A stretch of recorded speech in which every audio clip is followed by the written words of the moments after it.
प्यारे विद्यार्थियों नमस्कार। मैं प्रभु दयाल हंस, प्रवक्ता हिंदी, राजकीय वरिष्ठ माध्यमिक विद्यालय होडल, जिला पलवल से। तो हमारी कक्षा 12वीं का काव्यखंड चल रहा है। उसमें हम पहले जो कविताएं कर चुके हैं, उसमें हरिवंश राय बच्चन जी की कविता एक गीत से यह क्रम हमने शुरू किया। एक गीत कविता होने के बाद कैमरे में बंद अपाहिज कविता हम कर चुके हैं, और आज इस कड़ी में हम आपके लिए लेकर के आए हैं गजानन माधव मुक्ति बोध जी की कविता सहर्ष स्वीकारा है। यह एक रहस्यवादी कविता है। इस कविता में गजानन माधव मुक्ति बोध जी ईश्वर को संकेत करते हुए ये बात कहते हैं कि मैंने यह स्वीकार कर लिया है कि जो भी ईश्वर ने मुझे दिया वो मेरे हित के लिए है, वो मेरे भले के लिए है। ईश्वर हमारा पिता है, उन्होंने यदि ये चीजें हमें दी हैं तो निश्चित रूप से वह इन चीजों में मेरा भला सोचता होगा। चाहे वो जीवन में आए हुए दुख हो, सुख हो, चाहे गरीबी मिली हो, चाहे अनुभव मिले हो, चाहे दुनिया भर के छल प्रपंची लोग मिले हो, भले लोग मिले हो, इन सब चीजों में ईश्वर हमारा भला चाहता है, इसलिए उन्होंने ये चीजें हमें दी हैं। तो प्यारे विद्यार्थियों, हम शुरू करते हैं कविता सहर्ष स्वीकारा है, और इसकी शुरुआत करते हैं गजानन माधव मुक्ति बोध जी के जीवन परिचय के साथ। तो आइए चलते हैं स्लाइड शो की ओर, देखते हैं कि गजानन माधव मुक्ति बोध जी किस तरह के व्यक्तित्व रहे, उन्होंने हिंदी साहित्य में किस तरह की रचनाएं लिखी, उनकी क्या विशेषता रही। तो उनसे शुरू करते हैं गजानन माधव मुक्ति बोध एक परिचय।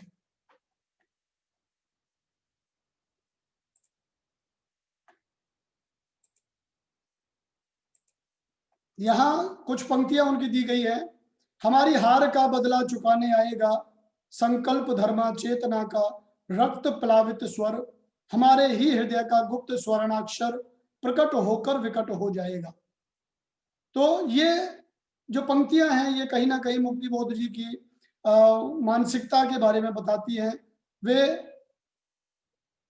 युवाओं को, समाज के लोगों को जागृत करते हैं, और वो कहते हैं कि यदि आप हार गए हैं तो आपकी हार का बदला और कोई दूसरा नहीं आएगा। आपका ही जो संकल्प है, आपकी संकल्पित जो चेतना है, जब वह कुछ करने पर, कुछ ठानने पर आ जाएगी, तब आपकी हार का बदला चुकेगा। और आपके हृदय का जो गुप्त स्वर्णाक्षर है, आपके हृदय का जो संकल्प है, साहस है, वो भले ही बीज रूप में है, लेकिन एक दिन विशाल बन जाएगा और वो आपके जीवन को कहीं से कहीं पहुंचा देगा। इस तरह की रचनाएं, इसी कारण से इन्हें फैंटेसी का कवि भी कहा जाता है। इनकी बहुत सारी रचनाओं में एक अलग तरह की कल्पना हमें दिखाई देती है। तो आइए जन्म की ओर बढ़ते हैं। गजानन माधव मुक्ति बोध जी का जन्म 13 नवंबर सन 1917 में मध्य प्रदेश के ग्वालियर जिले का श्योपुर गांव, इनका जो गांव है उसका नाम है श्योपुर। ये ध्यान रखिए, 1917 में जन्म हुआ, मध्य प्रदेश के ग्वालियर जिले में श्योपुर गांव। पिता का नाम माधव राव मुक्ति बोध और माता का नाम पार्वती बाई। शिक्षा के बारे में बात करते हैं। ये भी ध्यान रखें प्यारे बच्चों, ये जिस क्रम में मैं ये स्लाइड आपको दिखा रहा हूं, इसी क्रम में आप कवि परिचय लिख सकते हैं। सबसे पहले जन्म के बारे में जानकारी, और माता पिता के बारे में, परिवार के बारे में, जन्म कब कहाँ हुआ उसके बारे में। फिर अगली जो बिंदु अगला रखे वो रखे शिक्षा। शिक्षा, प्रारंभिक शिक्षा उज्जैन में नागपुर विश्वविद्यालय से इन्होंने एमए किया। प्रारंभिक शिक्षा तो उज्जैन में प्राप्त की, और उच्च शिक्षा इन्होंने नागपुर विश्वविद्यालय से की, वहां से उन्होंने एमए किया। इसके बाद अगला बिंदु, कार्य क्या रहे उनके। सबसे पहला कार्य तो उन्होंने एक शिक्षक के रूप में काम किया, अध्यापन कार्य किया। 1945 में हंस जो बड़ी प्रसिद्ध पत्रिका है उसके संपादक रहे। नया खून नामक पत्रिका का संपादन किया, और आजीविका के लिए कोलकाता, इंदौर, मुंबई, बंगलुरु, बनारस, जबलपुर, राजनंदगांव आदि में शिक्षण से पत्रकारिता तक विभिन्न कार्य इन्होंने किए। उपलब्धियों की बात करते हैं। उपलब्धियों की यदि बात करें, पहला बिंदु निकल के आता है कि नई कविता के अग्रणी कवि इन्हें कहा जाता है। नई कविता के शुरुआती कवियों में से एक हैं। तार सप्तक के कवि हैं। जब अज्ञे जी ने तार सप्तक निकाला था, उस समय प्रसिद्ध कवि जो उन्होंने 7 कवि चुने, उनमें से गजानन माधव मुक्तिबोध भी एक रहे। विशिष्ट कवि के रूप में पहचान है इन्हें, फैंटेसी के कवि के रूप में जाना जाता है और लंबी कविताएं लिखते हैं। इनकी रचनाओं की यदि बात करें तो मुख्य रचनाओं में काव्य संग्रह इनका चांद का मुंह टेढ़ा है, भूरी भूरी खाग धूल। कहानी संग्रह में काठ का सपना, सतह से उठता आदमी। आलोचना में कामायनी एक पुनर्विचार, नई कविता का आत्मसंघर्ष, नए साहित्य का सौंदर्य शास्त्र, आखिर रचना क्यों, समीक्षा की समस्याएं, एक साहित्यिक की डायरी। उपन्यास में विपात्र उपन्यास इनका बड़ा महत्वपूर्ण उपन्यास है। साहित्यिक विशेषताओं की बात करें, ये भी आपको लिखनी होंगी कवि परिचय में। तो पहली जो विशेषता है, जीवन की विडंबनाओं का चित्रण इनके काव्य में मिलता है। किसान मजदूर के हक में आवाज उठाते हैं, पूंजीवादी व्यवस्था का विरोध करते हैं। मार्क्सवादी विचारधारा है इनकी रचनाओं में हमें परिलक्षित होती है, और रचनाओं में रहस्यवाद मिलता है। ये जो रहस्यवाद है ये इनकी रचनाओं में प्राप्त होता है। भाषा शैली की बात करें तो तत्सम शब्दावली युक्त भाषा रही है। सरल सहज बोधगम्य भाषा, बिंबों का प्रभावशाली प्रयोग, जीवंत प्रतीकों का प्रयोग, विभिन्न अलंकारों का स्वाभाविक प्रयोग, वर्णनात्मक मनोविश्लेषणात्मक प्रतीकात्मक शैली का प्रयोग और मुक्त छंद का प्रयोग इन्होंने किया है। यह इनकी भाषा शैली। निधन 11 सितंबर 1964 में हुआ। तो प्यारे विद्यार्थियों, ये था गजानन माधव मुक्तिबोध जी का जीवन परिचय।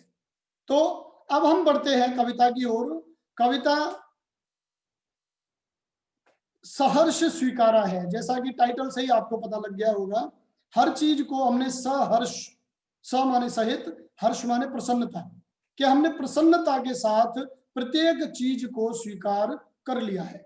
अब वो कौन कौन सी चीजें हैं, किन किन चीजों के बारे में बात करते हैं, तो आइए पढ़ते हैं।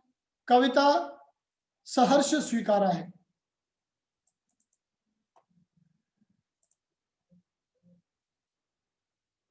कक्षा 12वीं हिंदी आरोह भाग 2 काव्यखंड, और उसमें से आज आपके लिए सहर्ष स्वीकारा है गजानन माधव मुक्तिबोध जी की प्रसिद्ध कविता, महत्वपूर्ण कविता।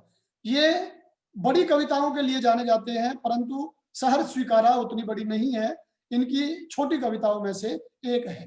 तो बढ़ते हैं कविता की ओर। चलिए, कविता की ओर बढ़ने से पहले एक चीज और मैं आपको यहाँ स्पष्ट कर दूं।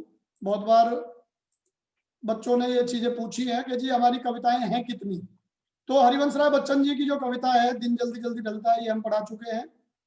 रघुवीर साहे जी की कैमरे में बंद अपाहिज भी हम करवा चुके हैं। और आज गजानन माधव मुक्तिबोध जी की कविता है सहर्ष स्वीकारा है, आज हम ये करवा रहे हैं। इसके बाद हमारी 3 कविताएं रह जाएंगी, शमशेर बहादुर सिंह जी की उषा, तुलसीदास जी की लक्ष्मण मूर्छा और राम का विलाप, और फिराक गोरखपुरी जी की गजल। ये 6 कविताएं कुल मिलाकर के आपके पाठ्यक्रम में हैं। जो पाठ्यक्रम हटा दिया गया है उसके बाद ये कविताएं आपके पाठ्यक्रम में बचती हैं। तो चलिए आगे बढ़ते हैं। सहर्ष स्वीकारा है, ये कविता गजानन माधव मुक्तिबोध जी की बड़ी महत्वपूर्ण कविता है, जो आपके कक्षा 12वीं के पाठ्यक्रम में संकलित है। आइए पढ़ते हैं पहली पंक्ति। जिंदगी में जो कुछ है, जो भी है, सहर्ष स्वीकारा है, इसलिए कि जो कुछ भी मेरा है वह तुम्हें प्यारा है। इस कविता की बात करने से पहले यहाँ ये जो तुम्हें शब्द आया है, ये शब्द स्पष्ट आपको हो जाना चाहिए। तुम्हें शब्द किसके लिए आया है?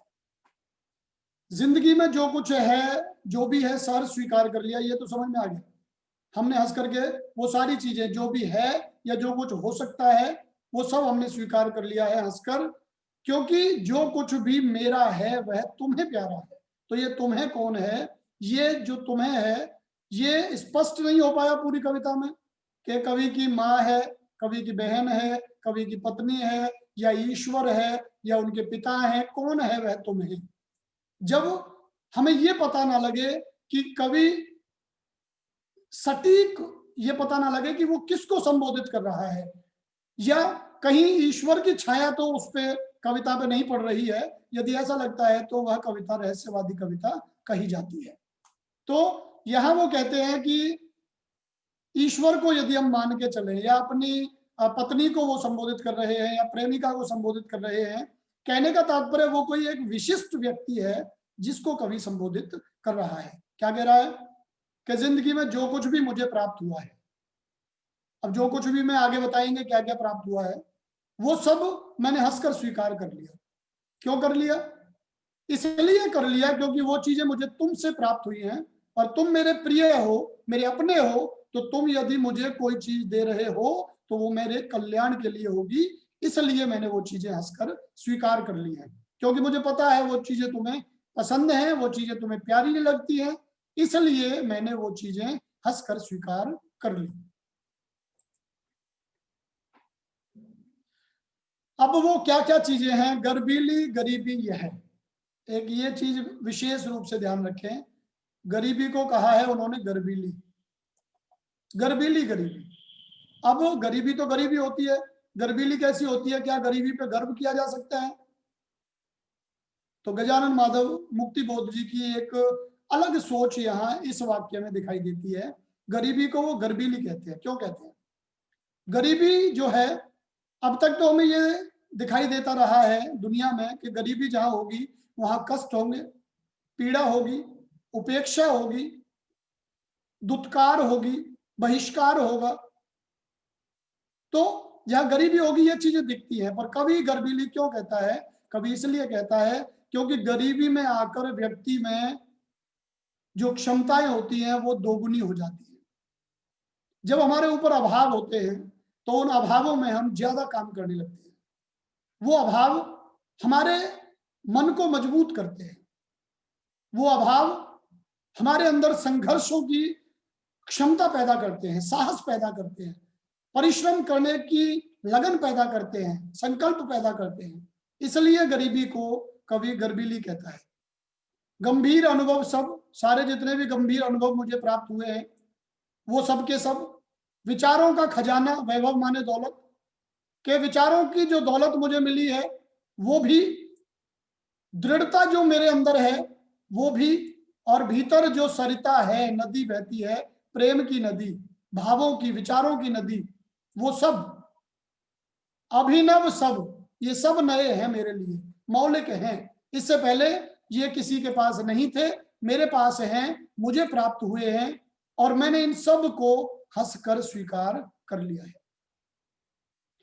इसलिए कि पल पल में जो कुछ भी जागृत है, अपलक है। अपलक माने बिना पलक झपकाए। जो कुछ भी हम देखते हैं बिना पलक झपकाए, दुनिया में जितनी चीजें दिखती हैं, जो भी हमें सजीव महसूस होती हैं, अपने से जुड़ी महसूस होती हैं, उन सब में संवेदन तुम्हारा है। उन सब में मुझे ईश्वर दिखाई देता है, उन सब में मुझे तुम दिखाई देते हो। इसलिए मैंने इन सब चीजों को हंसकर स्वीकार कर लिया है। जाने क्या रिश्ता है, जाने क्या नाता है, जितना भी उड़ेलता हूं भर भर फिर आता है। दिल में क्या झरना है, मीठे पानी का सोता है, भीतर वह है ऊपर तुम, मुस्काता चांद ज्यों धरती पर रात भर, मुझ पर क्यों तुम्हारा ही खिलता वह चेहरा है। कभी कहते हैं कि जाने क्या रिश्ता है, जाने क्या नाता है, कि तुमसे, अब वो तुम मैं पहले भी बता चुका हूं, वह तुम ईश्वर हो सकता है, कवि की पत्नी हो सकती है, उनकी माता पिता, कोई भी हो सकता है। वो एक विशिष्ट व्यक्ति है जिसके बारे में कवि बात करता है कि ना जाने मेरे तेरे बीच में क्या नाता है, क्या रिश्ता है, मेरे अंदर तुम इतने जमे बैठे हो कि मैं चाह कर भी तुम्हें निकाल नहीं सकता। बिहारी लाल जी ने एक दोहा लिखा है, कीने हूं कोरिक जतन अब कही काढ़े कौन, और भो मन मोहन रूप मिल ज्यों पानी में लौन। उस दोहे का भाव सामने है यहाँ। कवि बिहारी लाल जी कहते हैं कि कीने हूं कोरिक जतन, मैंने करोड़ों जत्न किए हैं, प्रयास किए हैं, अब कौन ऐसा है जो मेरे अंदर से उसे निकाल दे। भो मन मोहन रूप मिले, मेरा और मोहन का रूप मिलकर एक हो गया है, इसलिए वह मेरे से अलग नहीं हो सकते, वह मुझसे अलग नहीं हो सकते।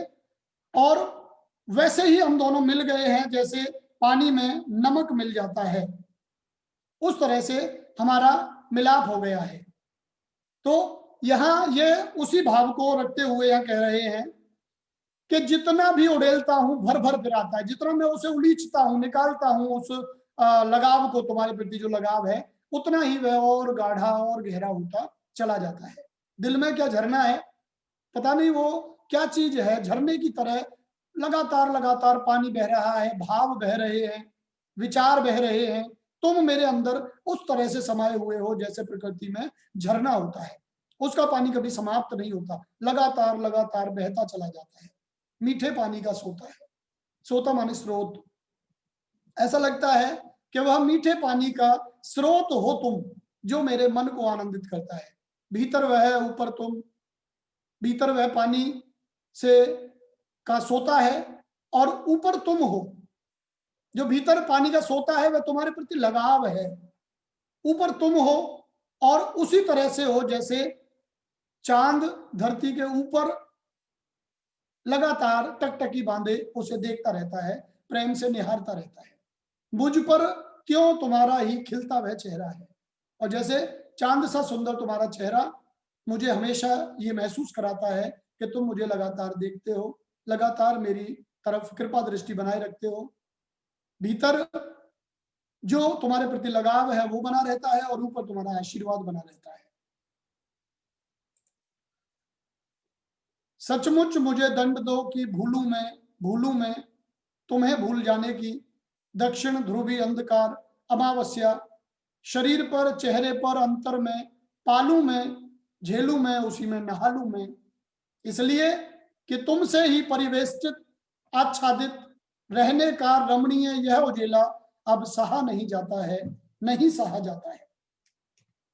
तो यहां कवि कहते हैं कि अब ये सारी चीजें तुम मेरे ऊपर कृपा दृष्टि बनाए रखते हो, मेरे मन में बसे हुए हो, लेकिन मुझे यह लगता है कि तुम्हारे से बंधा रहना कहीं ना कहीं मुझे दुख देता है। मैं तुमसे बंधा हूं तो इस वजह से मैं विकास प्राप्त नहीं कर पाता, मेरी आत्मा जो है वो कमजोर हो जाती है। मैं तो चाहता हूं कि तुम मुझे दंड दो कि मैं तुम्हें भूल जाऊं, मुझे यह दंड दो कि मैं तुम्हें भूल जाऊं, और जब मैं तुम्हें भूल जाऊंगा तो तुम्हें भूल जाने की जो दक्षिण ध्रुवी अंधकार अमावस्या है, उस अमावस्या को या उस दक्षिण ध्रुव में जो अंधकार रहता है उसको मैं अपने शरीर पर, चेहरे पर, हृदय में मैं उसे पालूंगा, उसमें मैं लापता हो जाऊंगा। दक्षिण ध्रुवी विशेषण क्यों रखा है आप लोगों को पता होना चाहिए। दक्षिण ध्रुवों पर 6 महीने का दिन, 6 महीने की रात होती है। ध्रुव दोनों में कोई भी 6 महीने का दिन होता है, 6 महीने की रात होती है। अब रात यदि आएगी तो वो 6 महीने से पहले नहीं जाएगी, इसलिए दक्षिण ध्रुवी उसे इसलिए कहा गया है क्योंकि वह बहुत लंबी रात है और इतने अंधेरे में मैं डूब जाऊं ताकि ना मैं तुम्हें वहां देख सकूं ना तुम मुझे वहां देख सको। और ऐसा मैं क्यों चाहता हूं, इसलिए कि तुमसे ही परिवेष्टित, परिवेष्टित माने घिरा हुआ, आच्छादित, आच्छादित माने ढका हुआ रहने का रमणीय यह उजेला, उजेला माने उजाला, रोशनी, रमणीय माने अच्छा लगने वाला, सुंदर, अब सहा नहीं जाता है कि हर समय मैं तुमसे घिरा रहूं, तुमसे ढका रहूं, तुम्हारी कृपा दृष्टि मुझ पर बनी रहे। मैं ये नहीं चाहता, मैं तुम्हारे कृपा के नीचे अपना जीवन व्यतीत करना नहीं चाहता हूं, मैं स्वयं खड़ा होना चाहता हूं तुम्हारे बिना, तुम्हारे लगाव के बिना। मैं चाहता हूं कि इस दुनिया में जो व्यवहार मैं करूं वो अपनी वजह से करूं, ना कि तुम्हारी कृपा की दृष्टि से। इसलिए ये चीजें अब सहन नहीं होती हैं, मैं इन चीजों से मुक्त होना चाहता हूं। ममता के बादल की मंडराती कोमलता भीतर पिराती है, कमजोर और अक्षम अब हो गई है आत्मा यह, छटपटाती छाती को भवितव्यता डराती है, बहलाती सहलाती आत्मीयता बर्दाश्त नहीं होती है।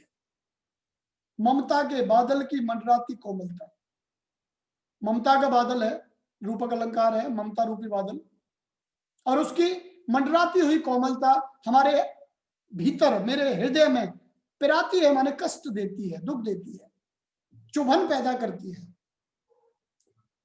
और इस वजह से कि हर समय हमारे ऊपर ममता का हाथ रहे, इस वजह से हमारी जो आत्मा है वह अक्षम हो गई है, अक्षम, सामर्थ्यवान नहीं है, समर्थ नहीं है कुछ करने में। छटपटाती छाती, बेचैन सीना, कि हमारी जो छाती है उसमें बेचैन हो गई है, वो उसमें बेचैनी है, कुलबुलाहट है। किस बात की? कि भविष्य अच्छा नहीं होगा। यदि हम हर समय अपने प्रिय से घिरे रहेंगे, उसकी ही बातों में लगे रहेंगे, उसके लगाव में ही जीते रहेंगे, तो निश्चित रूप से हमारे अंदर कभी भी कोई महत्वपूर्ण योग्यता पैदा नहीं हो पाएगी। इसलिए भविष्य असुरक्षित महसूस करके जो हमारी छाती है वो कुलबुलाती है, बेचैन होती है, आत्मा कमजोर महसूस करती है, बहलाती सहलाती आत्मीयता बर्दाश्त नहीं होती है। ये बड़ी महत्वपूर्ण पंक्ति है, बहलाती सहलाती आत्मीयता। अगर हर समय कोई हम पे कृपा दृष्टि बनाए रखे, हर समय किसी के साथ हम काम करते रहें, अपनी तरफ से स्वतंत्र रूप से हम कभी कोई कदम ना उठा पाए, ऐसी स्थिति हमारी आत्मा को कमजोर करती है। कभी आप देखना, एक उदाहरण दूंगा आपको, एक छोटे से बच्चे को, या हम खुद बच्चे हैं मान लीजिए, हमें घर वाले घर से ही ना निकलने दें, हर समय लाड़ प्यार में रखें, बाजार से हमें कोई चीज लाने का अवसर ही ना मिले, सड़क पे जाने का ही अवसर ना मिले, वाहनों से बचने की ही कभी नौबत ना आए, कैसे बचा जाता है? तो ऐसी स्थिति में क्या होगा हमारा? तो होगा ये कि हम अक्षम हो जाएंगे, कमजोर हो जाएंगे। ठंड से यदि हमें हमेशा बचाए रखा जाएगा तो ठंड सहने की क्षमता हमारे अंदर विकसित नहीं होगी। धूप से यदि हमें लगातार बचाया जाएगा तो धूप सहने की क्षमता हमारे अंदर विकसित नहीं होगी। बहलाती सहलाती आत्मीयता, अपनापन हमेशा सुखदायक नहीं होता, इसलिए कवि कहते हैं कि वो बर्दाश्त नहीं होता है। सचमुच मुझे दंड दो कि हो जाऊं पाताली अंधेरे की गुहाओं में, विवरों में, धुएं के बादलों में, बिल्कुल मैं लापता, लापता की वहां भी तो तुम्हारा ही सहारा है। कवि कहता है कि मुझे सचमुच दंड दो कि मैं पाताली अंधेरे की गुहाओं में, पाताल जमीन के नीचे जितना आप जाएंगे ये माना जाता है कि वो पाताल है, और वहां जैसे जैसे नीचे चलते जाएंगे आप वैसे वैसे घना अंधेरा आपको घेर लेगा। गुहा माने गुफा, ऐसा लगता है कि जो गुफाएं हैं अंधेरे से भरी हुई, और अंधेरा भी कैसा? पाताली अंधेरा, पाताल जैसा बहुत घना अंधेरा। विवर माने बिल, छेद, कि मुझे दंड दो कि मैं पाताली अंधेरे की गुहाओं में, गुफाओं में, छेदों में, बिलों में, या धुएं के बादलों में लापता हो जाऊं, गायब हो जाऊं, मैं किसी को दिखाई ना दूं। लेकिन मुझे पता है कि मैं भले ही लापता हो जाऊं, लेकिन वहां भी तो मुझे तुम्हारा ही सहारा है। वहां भी मैं भले ही लापता हो जाऊं, लेकिन मुझे पता रहेगा कि तुम मुझ पर अपनी दृष्टि जमाए हुए हो, वहां भी मुझे तुम्हारा ही सहारा मिलता है।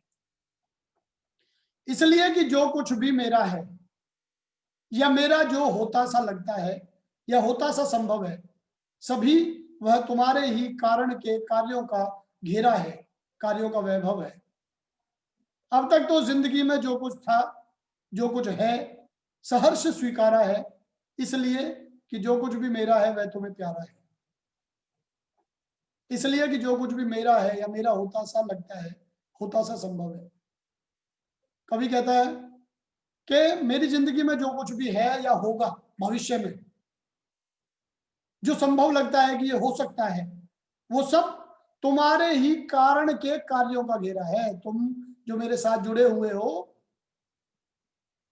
उस कारण से ये सारी चीजें मेरे जीवन में जुड़ी हुई हैं। तुम्हारे द्वारा किए गए कार्यों की दौलत को मैं भोग रहा हूं।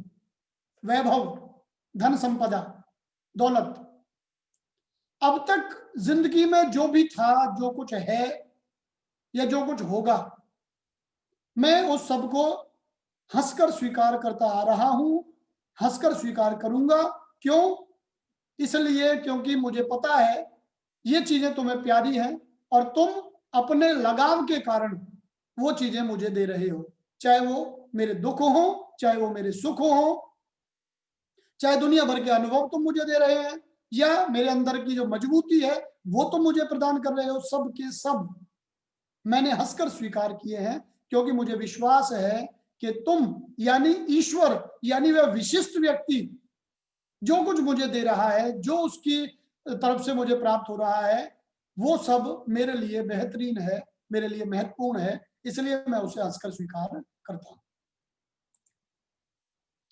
तो प्यारे विद्यार्थियों, ये कविता थी सहर्ष स्वीकारा है।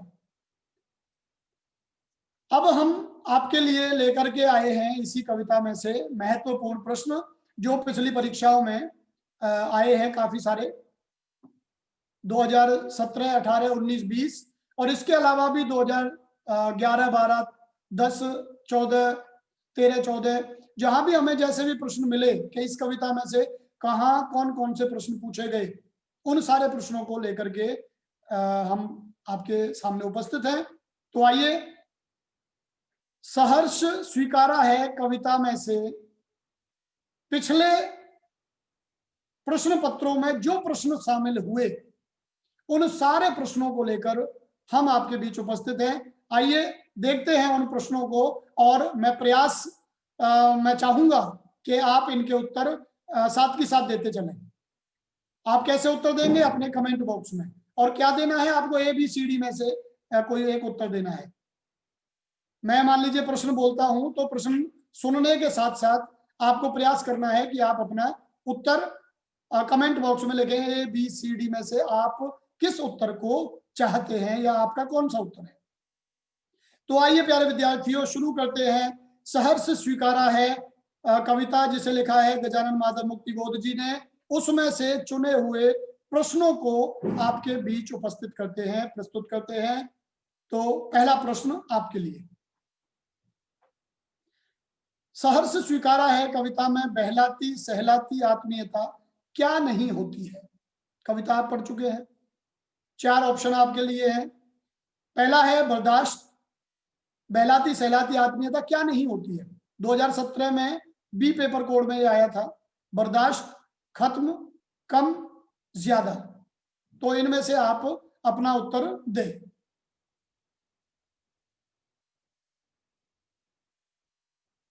चलिए अगले प्रश्न की ओर बढ़ता हूं। आप कॉपी पे नोट भी कर सकते हैं इनको।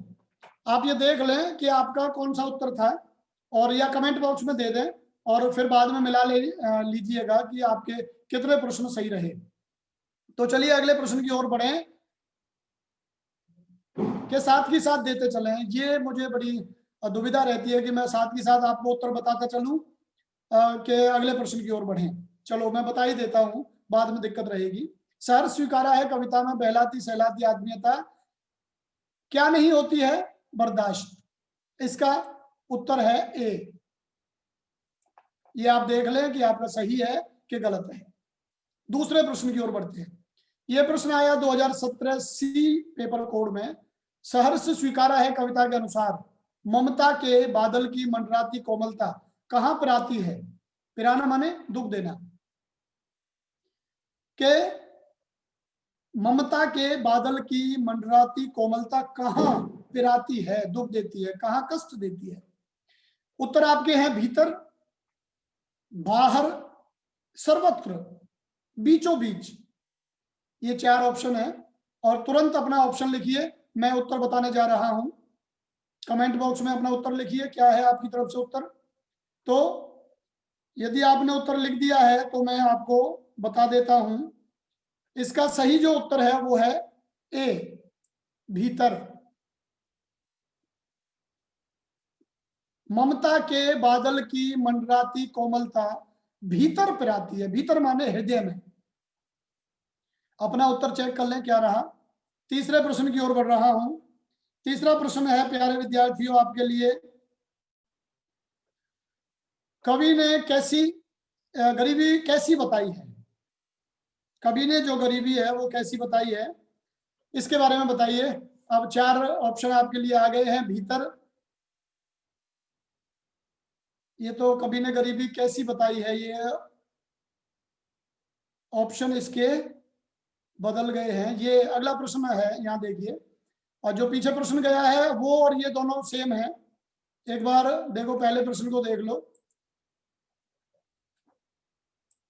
ये है कवि ने गरीबी कैसी बताई है। ये 2019 में ए पेपर कोड में आया था। और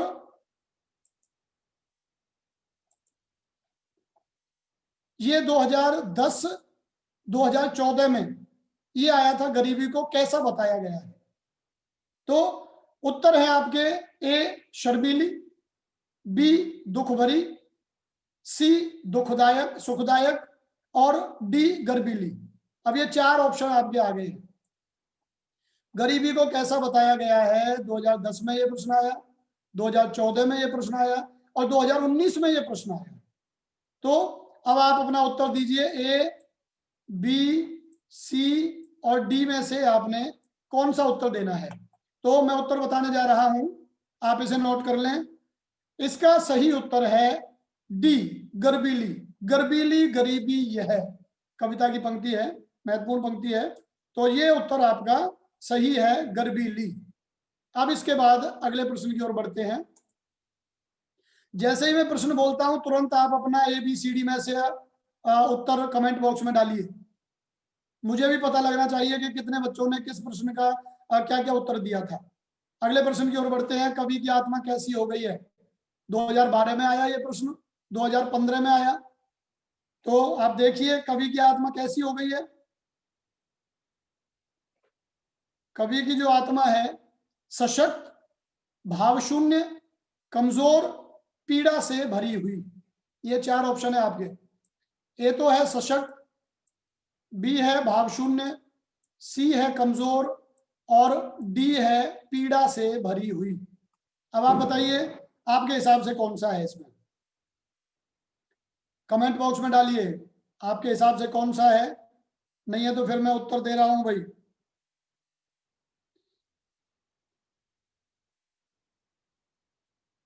ये कुछ बच्चों ने बिल्कुल, मैं देख रहा हूं, उत्तर गलत दे रखे हैं इसके। तो कवि की आत्मा कैसी हो गई है, कमजोर और अक्षम हो गई है आत्मा यह। कविता की पंक्ति याद कीजिए, और उस कविता की पंक्ति के हिसाब से यहाँ जो उत्तर होगा आपका वो होगा सी, कमजोर। सशक्त नहीं है, भाव शून्य नहीं है, पीड़ा से भरी हुई नहीं है, जैसा कि बच्चे दे रहे हैं। कुछ बच्चों ने सी दिया है इसका, संजय सैनी ने सी दिया है, कान्हा कबीरा ने इसका सी उत्तर दिया है, और देवेंद्र साहब ने सी उत्तर दिया है। तो कुछ बच्चों ने बिल्कुल सी, बिल्कुल सही उत्तर दिया है। तो अगले प्रश्न की ओर बढ़ते हैं। मुझे लग रहा है कि बच्चे कविता को ढंग से पढ़ चुके हैं या पहले प्रश्न याद कर चुके होंगे। अगला प्रश्न मैं देखूंगा किस बच्चे ने कौन सा दिया है। कवि कहाँ लापता होना चाहता है, 2010 में यह प्रश्न आया है। आकाश में, अंधेरी गुफाओं में, बादलों में, या वायु में। अपना उत्तर दीजिए भाई। कवि कहाँ लापता होना चाहता है, आकाश में लापता होना चाहता है, या अंधेरी गुफाओं में, या बादलों में, या वायु में।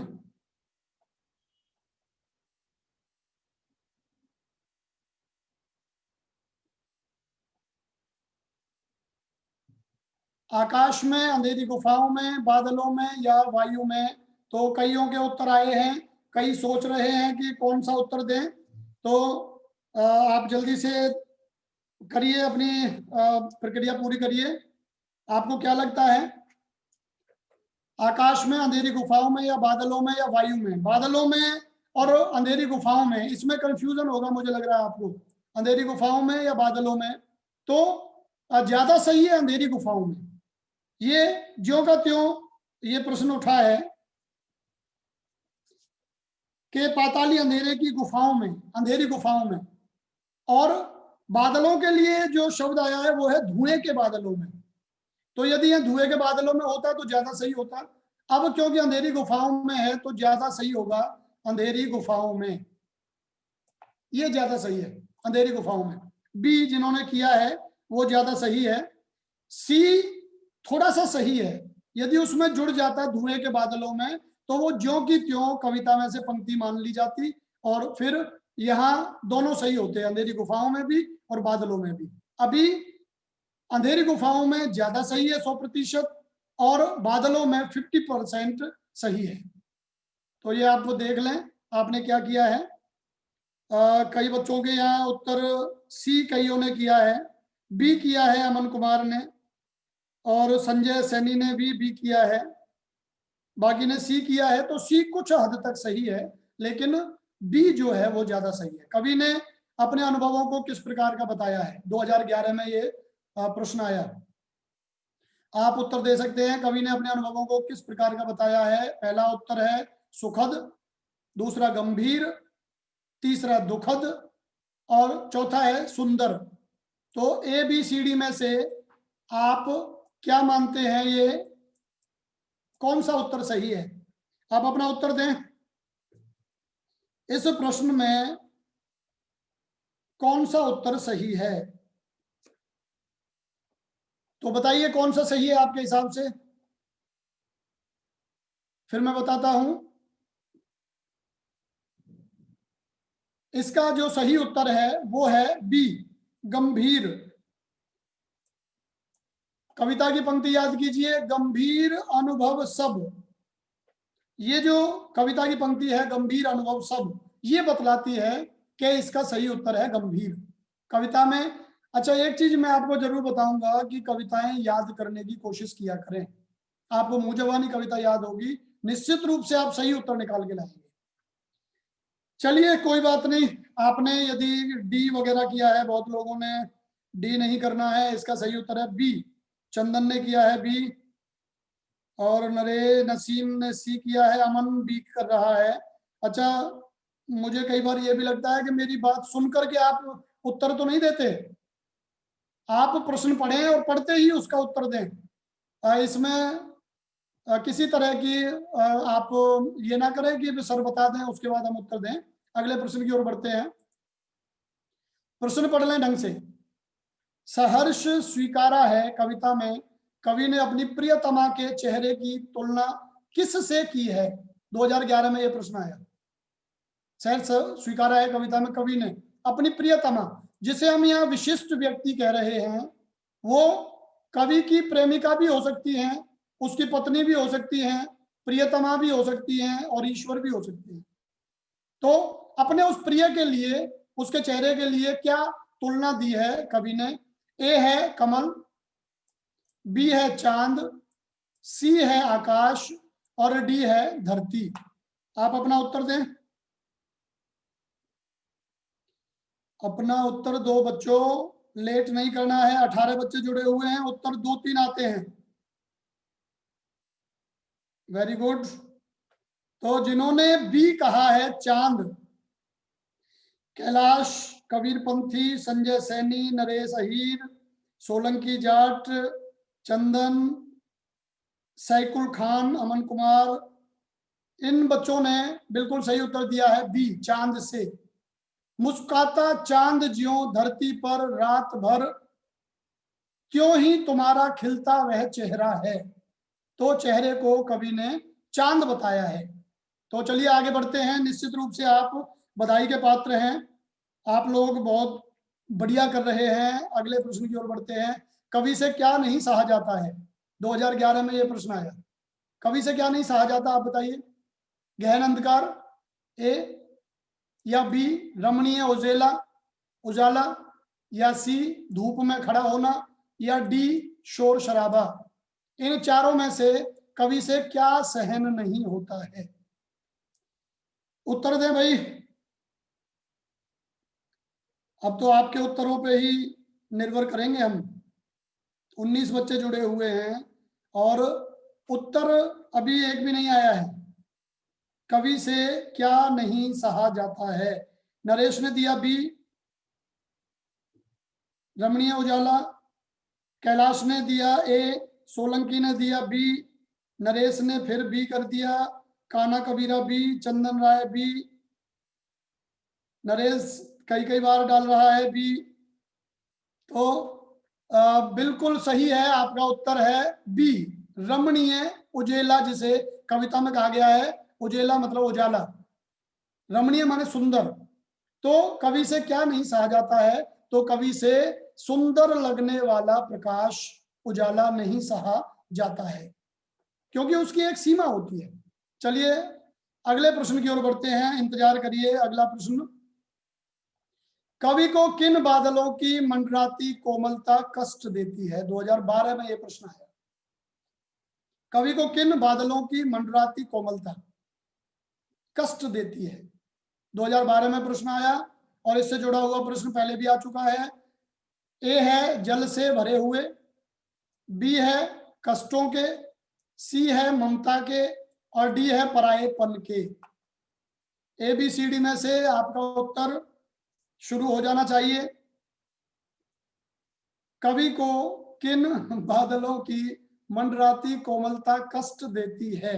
2012 में ये प्रश्न आया, और आपको ए बी सी डी में से उत्तर देने हैं। आप बताइए कौन सा? सोलंकी ने सी कर दिया है, अमन ने डी, संजय सैनी ने सी, और नरेश ने डी, और नरेश बार बार डी लिखने की आवश्यकता नहीं है, आपका प्रश्न हम तक पहुंच गया है उत्तर। कैलाश सी कह रहा है, नरेश फिर डी कह रहा है, चंदन बी कह रहा है, और इसका सही उत्तर मैं बताने जा रहा हूं, कोई और देना हो तो। अमन ने डी कह दिया है, तो इसका सही उत्तर है सी, ममता के बादल की मंडराती कोमलता भीतर पिराती है। ये पंक्ति याद करें और आपका उत्तर निकलेगा सी। अपना अपना सही कर लें उत्तर। तो चलिए आगे चलते हैं। 2012 में ही एक और प्रश्न आया, सहर्ष स्वीकारा है कविता में गरीबी को क्या माना गया है? पहले भी आ चुका है भाई, अब तो सबका सही होना चाहिए। ये प्रश्न पहले आ चुका है, आप लोगों को पता है कि नहीं? पहला उत्तर है कष्टकारी, दूसरा रंगीली, तीसरा गर्वीली, और चौथा आ गया श्राप। गरीबी को इस कविता में क्या बताया गया है? चार उत्तर हैं। गलत नहीं होना चाहिए किसी का भी, 19 बच्चे जुड़े हुए हैं, और उत्तर आए हैं 5। नरेश, अमन, सोनी राणा, अमन, कैलाश, कबीरपंथी, चंदन, सोलंकी, शैकुल, कान्हा कबीरा, करण कुमार, अमन कुमार, नरेश, अहीर। कितने बार उत्तर डालोगे? संजय सैनी। और बधाई की बात, इन सभी का उत्तर सी है, और सही उत्तर भी सी है, गर्बीली। तो आप बहुत अच्छे ढंग से इसे समझ रहे हैं। गर्बीली गरीबी ये है, उत्तर सही है आपका सी। सभी को बधाई। चलिए एक और प्रश्न 2013 में आया है, पाताली अंधेरे की गुहाओं में विवरों में, यहां विवर का क्या अर्थ है? अब इसे बताओ बेटा, विवर का क्या अर्थ है? ए बादल, बी बिल, सी गुफा, और डी शिविर। 4 ऑप्शन आपको मैंने दे दिए हैं। पाताली अंधेरे की गुहाओं में, विवरों में, हो जाऊं मैं लापता, ये जो पंक्ति थी उसमें विवर का क्या अर्थ है? विवरों, विवरों का क्या अर्थ है? 2013 में यह प्रश्न आया, और उत्तर दें आप। पीहू वर्मा पूछ रही है, सर जी 10वीं की क्लास कब लगेगी? तो 10वीं की क्लास जो काव्यखंड है वो पूरा हो चुका है। जैसे ही 12वीं का काव्यखंड हम करवाते हैं, तो उसके तुरंत बाद 10वीं की कक्षा शुरू करेंगे। काव्यखंड पूरा हो चुका है, और बाल गोविंद भगत और नेताजी का चश्मा मैंने पढ़ा दिया है। काव्यखंड हरपाल जी ने करवा दिया। तो जैसे ही 12वीं का काव्यखंड खत्म होगा, मैं इसके जो गद्य की 10वीं के गद्य को शुरू कर दूंगा। तो सबके उत्तर आ चुके हैं। देखिए कौन कौन कह रहे हैं, क्या क्या कह रहे हैं। बी कैलाश कबीरपंथी कहता है, नरेश अहीर ए, संजय कब, ये संजय सैनी क्या कह रहा है, कब कह रहा है, 11वां प्रश्न। सी काना कह रहा है, नरेश ए, कबीर कैलाश कबीरपंथी बी, सोनी राणा सी, चंदन सी, बहुत सारे बच्चों ने, सोलंकी ने बी किया, देवेंद्र ने सी, नरेश ने सी, नसीम ने और काना ने सी, करण ने डी। तो प्यारे बच्चों, विवर, विवर माने बिल, बिल मतलब छेद। जो पहाड़ी होती है, दो पहाड़ होते हैं, उनके बीच में जो छेद होता है वो किसी भी बिल या छेद के लिए विवर शब्द का उपयोग किया जाता है। तो इसका सही उत्तर है बी, बिल। तो भाई रे मेरे, इसका सही उत्तर बी, जिन्होंने बी लिखा उनको हार्दिक बधाई, उनका बिल्कुल सही है।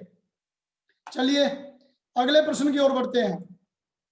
सहर्ष स्वीकारा है कविता के अनुसार ममता के बादल की मंडराती कोमलता कहां पिराती है। एक बार फिर यह प्रश्न आया, ये पहले भी आ चुका है, 2013 में फिर ये प्रश्न पूछा गया। सहर्ष स्वीकारा है कविता के अनुसार ममता के बादल की मंडराती कोमलता कहां पिराती है। मेरे विचार से सबका सही होना चाहिए, जितने भी बच्चे उत्तर दें। ए बाहर, बी भीतर, सी बीच में और डी सर्वत्र। इनमें से कौन सा सही है आपका? हर एक बच्चे का उत्तर सही होना चाहिए, उत्तर दें। बिल्कुल बिल्कुल बिल्कुल, अब तक जितनों के आए हैं, करण, काना, कैलाश, सैकुल, ऋतिक, सोलंकी, नरेश, चंदन, संजय, नरेश, सैकुल, इन सब के, ऋतिक, नरेश, कैलाश, कबीरपंथी, सबके बिल्कुल सही उत्तर है आपका बी, भीतर। ये बिल्कुल सही है, आपको हार्दिक बधाई, आपने बिल्कुल सही उत्तर आप दे रहे हैं। 2013 में एक और प्रश्न आया, कवि सहर्ष स्वीकारा है कविता में बहलाती सहलाती आत्मीयता क्या नहीं होती है। 2013 का प्रश्न है। पहला ऑप्शन है बर्दाश्त, दूसरा है फालतू, तीसरा है कम और चौथा है जहरीली। बहलाती सहलाती आत्मीयता क्या नहीं होती है? बर्दाश्त नहीं होती है, फालतू नहीं होती है, कम नहीं होती है, जहरीली नहीं होती है। प्रश्न आप तक पहुंच गया, उत्तर मुझ तक पहुंचना चाहिए। एक किया है बहुत बच्चों ने, कृष्ण, कबीर, कान्हा कबीरा, सैकुल, कान्हा कबीरा, कैलाश, ऋतिक, सोनी, अमन, सोलंकी, नरेश, चंदन, अमन, कैलाश, सबका ए और सही उत्तर भी ए। बहुत बढ़िया भाई, बधाई हो, बहुत अच्छे जा रहे हैं, कविता अच्छे से समझ में आपको आ रही है। चलिए एक और प्रश्न, सहर्ष स्वीकारा है कविता में किस भाव की प्रधानता है। इसमें दिमाग लगाइए, ये सबसे हटके प्रश्न है, इसका उत्तर कविता में नहीं है, इसका उत्तर है आपके दिमाग में। आप सोचें और सोच करके बताएं कि किस भाव की प्रधानता इस कविता में दिखती है। आक्रोश, क्या गुस्सा दिखता है इस कविता में? ओज, चेतावनी दिखती है, उत्साह दिखता है, विनय, नम्रता दिखती है, उत्साह, जोश दिखता है आपको। ए आक्रोश, बी ओज, सी विनय और डी उत्साह। तो लगाइए आप अपना उत्तर दीजिए, आपको इस कविता में क्या दिखता है। बहुतों का सी आ रहा है, संजय ने डी भी कर दिया, अमन ने भी डी किया है, बाकी सभी का सी, नसीम, कैलाश, सैकुल, चंदन, नरेश ए कर रहा है। नरेश, बच्चे सोच करके देखो। करण सी, नरेश ए, सोलंकी सी, सोनी सी। और मैं बता देता हूं, ज्यादा समय लगाने की आवश्यकता नहीं है, मैं आपको बता रहा हूं कि इसका जो सही उत्तर है वो है सी, जिन्होंने सी किया है वो बधाई ले लें। हार्दिक बधाई, आपने बिल्कुल सही उत्तर दिया है। इस कविता में विनय का भाव दिखाई देता है। और अब ये ध से धन्यवाद आप लोगों को। आपने अच्छे से प्रश्नों के उत्तर दिए और बड़े महत्वपूर्ण ढंग से आप हमसे जुड़े रहे। कविता भी आपने समझी, कवि से संबंधित भी मैं चाहता था कि कुछ प्रश्न आपके बीच रखूं, लेकिन क्योंकि उस तरह के प्रश्न आए ही नहीं तो मजबूरी थी। कविता में से जो प्रश्न आए 2010, 11, 12, 13, उसके बाद 17, 18, 19, 20 सारे प्रश्न पत्र छान मारे, उनमें से प्रश्नों को ढूंढा, आपके लिए प्रस्तुत किया और अब आपने उनके उत्तर देकर के निस्संदेह मन खुश कर दिया। आप सभी का हार्दिक आभार। कल हम इससे अगली कविता लेकर के उषा शमशेर बहादुर सिंह जी की कविता है, बड़ी महत्वपूर्ण, बहुत छोटी 5-6 पंक्तियों की कविता है, लेकिन बड़ी महत्वपूर्ण कविता है, बहुत सुंदर कविता है। वो लेकर के कल हम आपके बीच आएंगे। आप सभी का हार्दिक आभार। आप सभी को नमस्कार।